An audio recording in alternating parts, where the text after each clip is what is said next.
Chernobyl was again, a dual plant. It was not only designed to generate electricity, but also to generate weapons-grade plutonium for nuclear weapons. The Russians didn't believe in containment buildings at that time. That was not one of their safety functions, features. Because of its design, it had some very serious design flaws in it.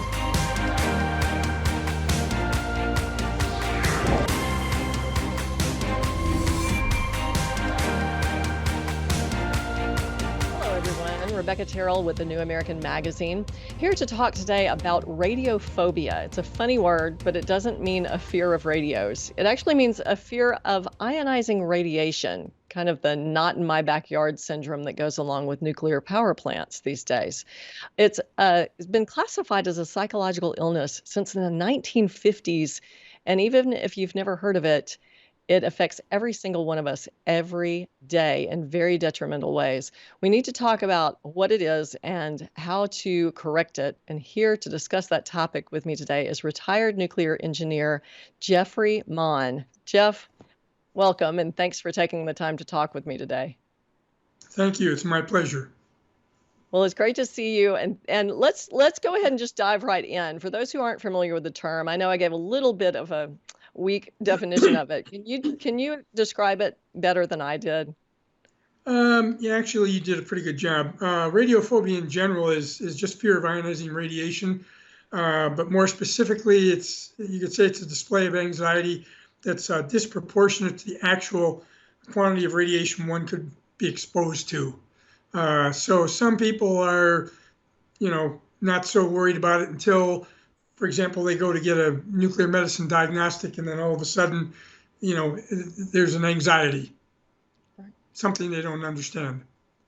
Sure. Actually, that's true. Let's talk first about what ionizing radiation is, and then how the fear of it became so prevalent. Okay. Yeah, we need to first understand there's a difference between ionizing and non-ionizing radiation, and we're talking here electromagnetic radiation. And the difference is in the energy of the radiation. Now, when we talk about electromagnetic radiation, we're talking about radiation that is basically electromagnetic waves. It has no mass, it's just pure energy. The sources of non-ionizing radiation actually don't induce fear because they're common in our environment and very familiar. So electromagnetic waves range in energy from radio waves to low energy ultraviolet waves. And in that part of the spectrum, it includes all the frequencies from our electrical devices, for example, radios, TVs, microwave ovens, cell phones, etc. And it also includes the visible light that we see. And there is no evidence that non-ionizing radiation exposure produces cancer, although there is lots of speculation.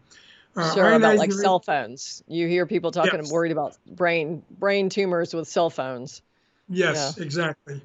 Now, ionizing radiation, again, looking at the electromagnetic spectrum, is very high energy electromagnetic waves, which would include ultraviolet rays from the sun, X-rays from space, X-ray tubes and particle accelerators, and gamma rays from nuclear fission and radioactive decay.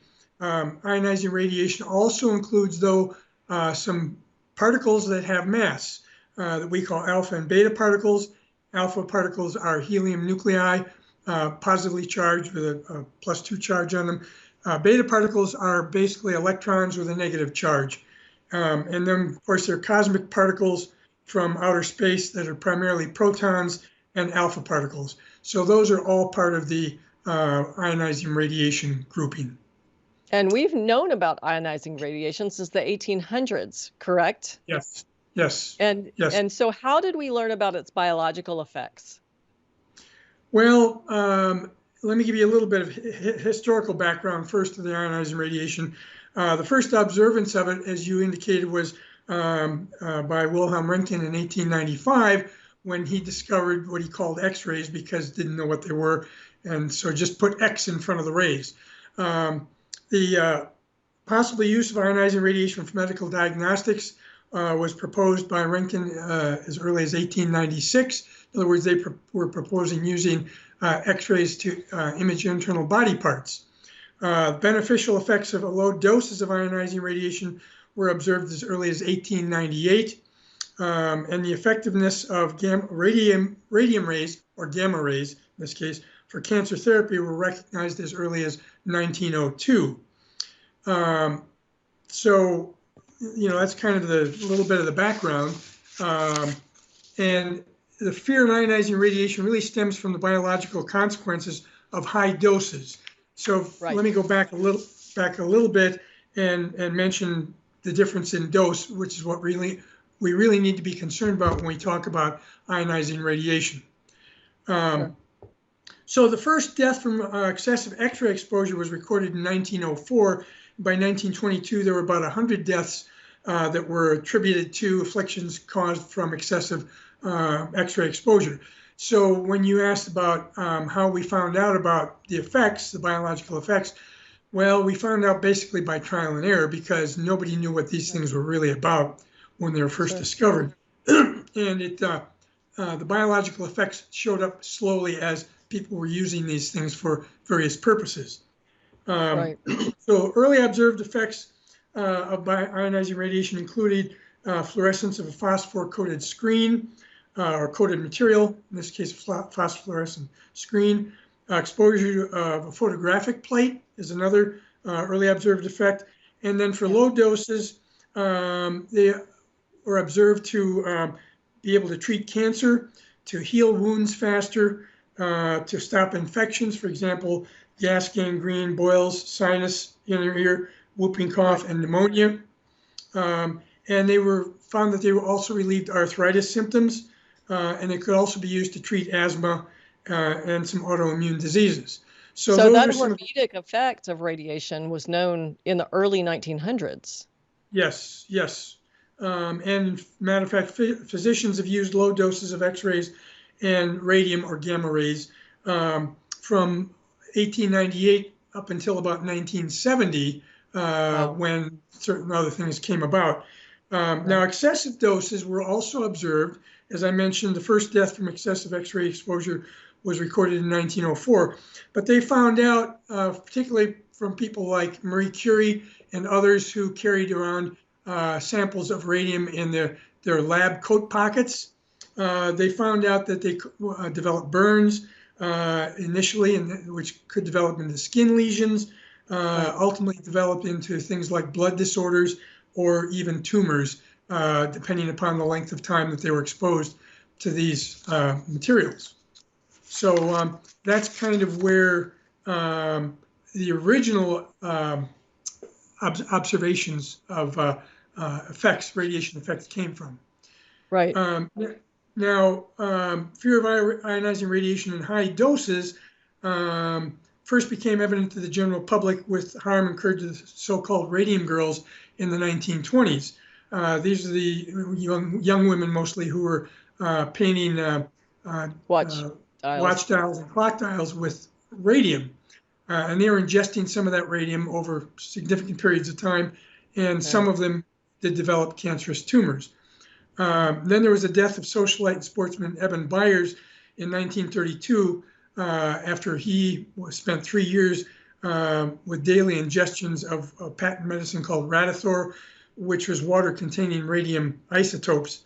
And that generated great publicity and created a lot of public fear of radiation. And then finally, the images of devastation inflicted on Hiroshima and Nagasaki from the dropping of the atomic bombs in 1945 produced the first evidence of widespread radiophobia because of the observed radiation effects on some of the atomic bomb survivors. Sure. But of course, that's a completely different, when we're talking about medical uses of ionizing radiation, that's vastly different than a bomb, of course. But yes, it spurred on the public fear because, of course, the media broadcast all those images. And so now let's get into, we have the medical side of things when they're discovering that hormetic effect. And of course, hormesis means that the poison is in the dose. And we know that applies to so many things, even sunlight. You can have too much or you can have too little. There is an ideal amount that is positive for your health, where too much or too little can be negative for your health. And the same thing applies to radiation.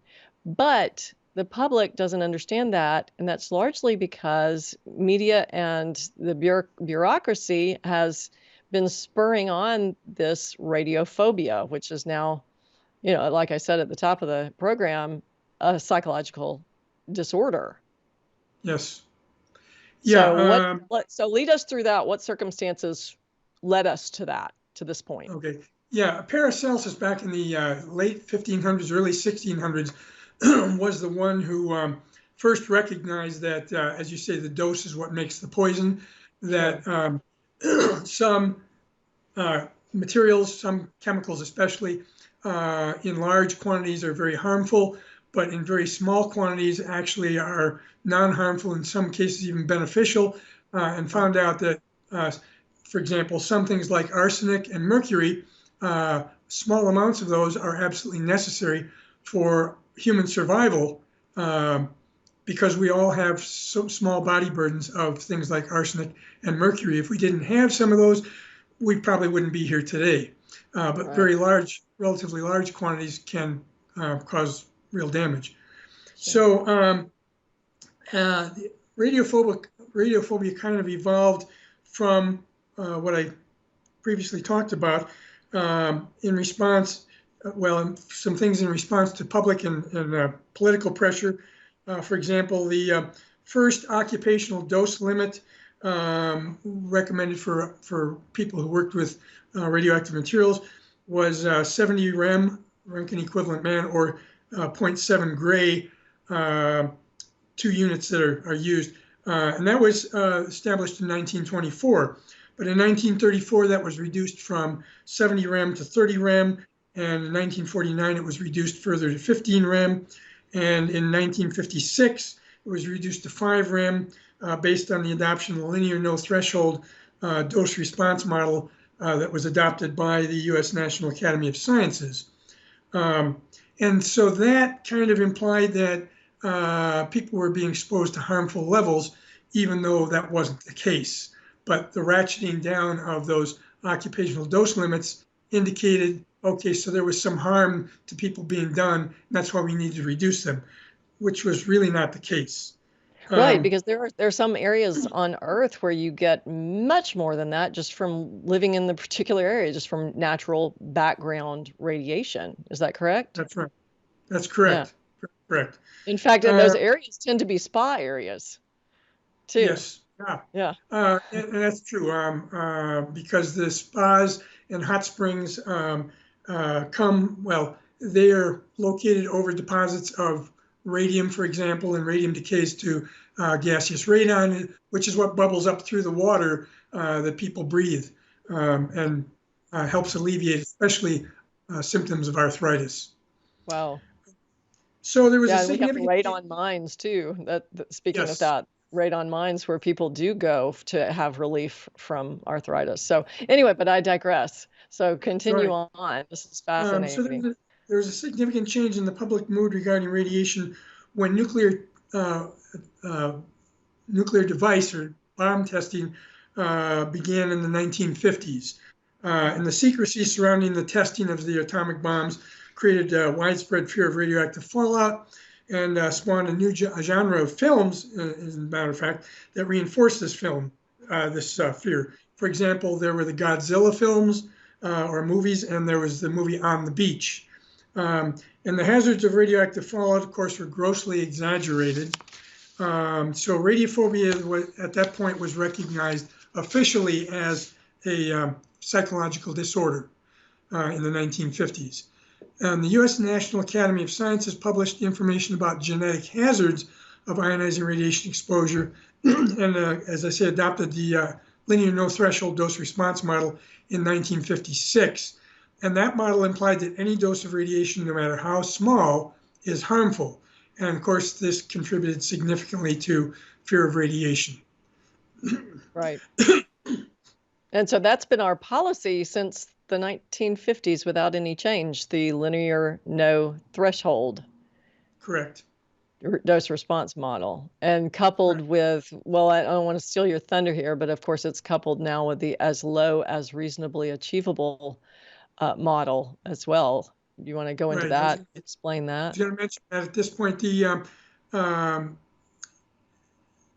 well, again, the establishment of the public exposure dose limits, the lower one in 1962, implied that the public was actually being unknowingly exposed to harmful radiation, when in fact that was not the case. But, officially establishing a public dose limit just, increased everyone's anxiety. And Sure. the concept of as low as reasonably achievable, or what we call ALARA, was an extension of the LNT, linear no threshold dose response model application. That was a continual effort to reduce radiation worker exposures, and again implied that anything other than no exposure is harmful, which again is not the case. And so that became, the ALARA concept became a radiation protection principle in 1975. Wow. And it's never changed since then, despite the fact that we know so much more now. That's correct. Hasn't changed. Now, some of us are trying to get it changed, but so far unsuccessfully. Right. So what are some of the efforts that are underway to change this? I know that just the other day, let me see, earlier this month, we had the first nuclear reactor go online. That was the first one built in the last 30 years.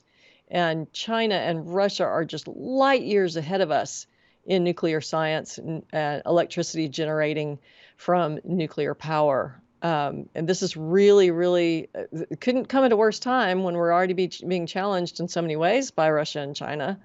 The Ukraine war and the currency matters. And now we also are about to be trailing them in nuclear power. Yeah, the one you're referring to is the Unit 3 at the Vogel plant in Georgia, which just recently went critical, and it's in basically its startup phase. And the second unit, and these are both Generation 3 plus reactors, which use basically a lot of physics for protection or safeguards, as opposed to providing active, in other words, called passive safety systems, as opposed to active safety systems. So they're very, very modern and very, very safe. And this Unit 4 at Vogel is scheduled to go into operation in 2024. And as you indicated, the Chinese are already generating electricity from Generation 3 plus reactors. So yeah, we've relinquished our lead in nuclear power to the Chinese, and unfortunately, that's right. The case. And all of our even our traditional nuclear plants, they're all based on light water reactor technologies, which also have those passive safety systems involved in them by way of their very technology. But everyone, of course, and when you compare that to Chernobyl, people don't know how that's comparing apples to oranges. Right. Either. Can you explain a little bit about that? Because of course people are always going to bring up Chernobyl. They'll bring up 3 Mile Island, Chernobyl, and Fukushima. And these 3 plants are the reasons we shouldn't have any nuclear power, right? And yeah, all 3 of these accidents did perpetuate radiophobia. And in the case of 3 Mile Island, 2 weeks before the accident of 3 Mile Island was the release of the China Syndrome movie in that March of 1979. Which was kind of clairvoyant, so to speak, in terms of the storyline. It came close to predicting what happened at 3 Mile Island, although it went way beyond the reality of 3 Mile Island, which was unfortunate. right. So no one was harmed at 3 Mile Island. No, nobody was harmed. But the accident at 3 Mile Island certainly expanded the scope of radiophobia to include nuclear power plants at that point. Sure. There was nobody. I'm sorry. Go ahead. That's right. I was going to say there was no significant release of radiation to the public from that accident. And although there were unfounded predictions of radiation-induced cancers and deaths in the location of that plant, nothing ever came from that. They were all just predictions from the linear no threshold dose response model that never results in anything in reality.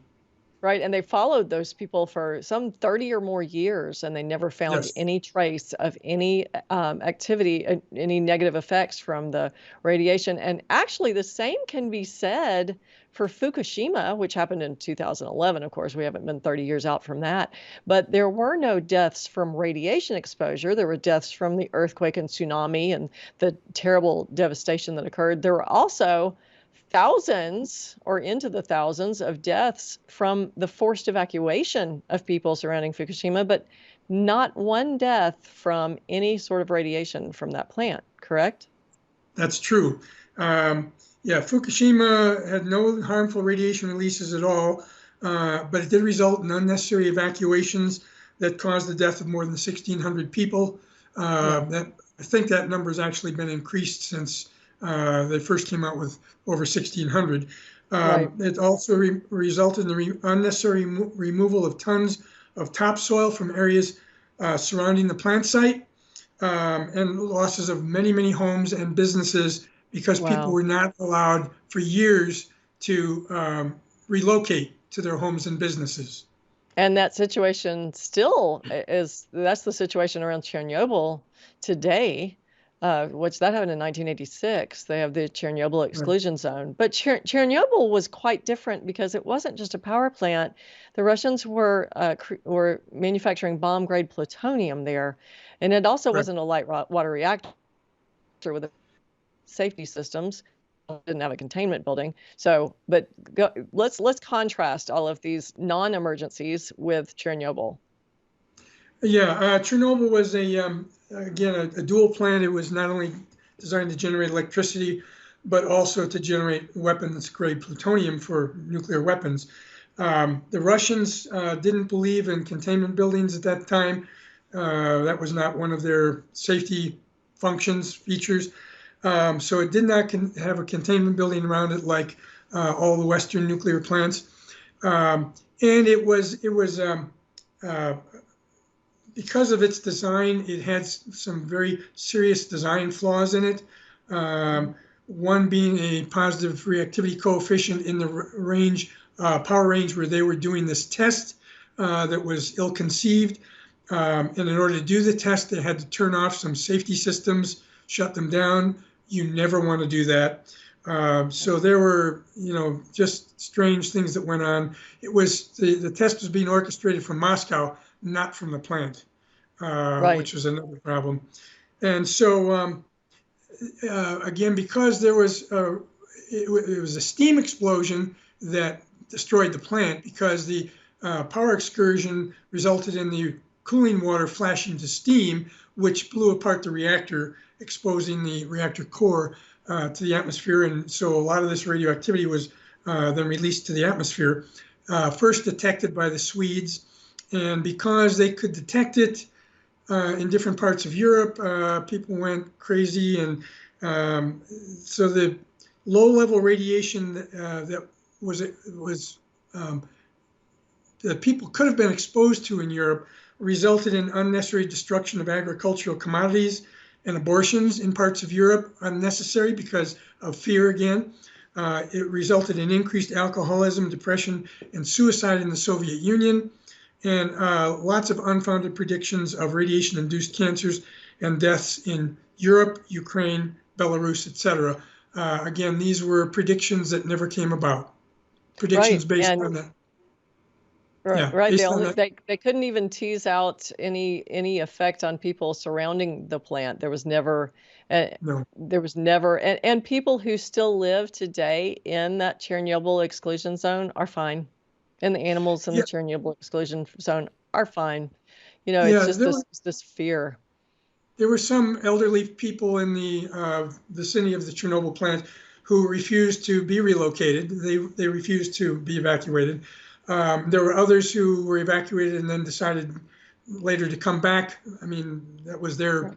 where they lived. And none of those people have experienced any negative health effects. Right. The animals in that region pretty much took over the place after the people were evacuated. And there's been no observations, no evidence of any radiation-induced negative health consequences for either the animal population or the humans who went back to live there. So the ultimate question here is how can we reduce alleviate this irrational fear of radiation to open up our country to embrace nuclear energy, which is the most efficient, the cleanest, the most, certainly the smartest form of power generation that there is. Yeah, but the only way to do it is by educating people to what ionizing radiation is really all about and what it can do, what it can't do. But unfortunately, there are a lot of people who, anti-nuclear people especially, who keep spreading the lies, keep telling lies over and over. And of course, unfortunately, too much of the media is on their side, repeating the lies over and over. And so when people have heard these things often enough, they begin to believe that it's the truth. So it's very difficult to overcome some of these things. Even with data, we try as much as we can with data, but with too many people, their eyes just glaze over when they look at the data. And they, again, the anti-nuclear people like to say that those of us who are proponents of nuclear power and who are trying to get the truth out about ionizing radiation, we are actually being paid by the electric power industry or whatever, and so we can't be believed. In other words, we're on their payroll, and that's of course not the truth either. But again, the more lies people hear, the more they begin to think, well, maybe there's something to this, and it's very difficult to overcome those kinds of things. But the only way it's going to be successfully done is with education, and over the longer term, by demonstrating that, look, we've had all these years and years and years of nuclear power plant operation and experience, and how many people have died from accidents? The number is 0. Yeah. But that doesn't seem to weigh a whole lot with people, again, for some reason. Because they don't think about, okay, the entire life cycle of nuclear power, for example, or nuclear energy versus fossil fuel energy versus solar and wind energy, and look at the entire life cycle of what goes into making electricity from those resources, to look at how many people are injured or die in those life cycles. And you find out that, again, the safest energy source is nuclear energy. It is. Absolutely. It's also the most efficient. I tell you what, we're running out of time here in our last minute or so here. How can people find out more information? I know you're a member of the Scientists for Accurate Radiation Information. And can you just give people some pointers on how they can find out more information? Yeah, that group has a website. It's called radiationeffects.org. There are all kinds of documents on that website that they can access. There are people they can access through that website that if they really want to talk to somebody, they can. But that's where they can find all the truth about ionizing radiation, find out what goes on with the other side that wants them to believe that any amount of radiation is harmful, no matter how little it is. So that would probably be one of the better sites to look at for finding a lot of that information. There are other websites as well, but the one that really focuses on what radiation is all about is radiationeffects.org. That's fantastic. And I want to visit with you again soon. I think this is a continuing conversation that we should have in the vein of educating us laymen who need to be informed about these things, because otherwise it's to our detriment. Ignorance is not bliss here. Ignorance is very detrimental. So, Jeff, thank you so much for your time today. Really appreciate you. You're very welcome. Look forward to talking with you again.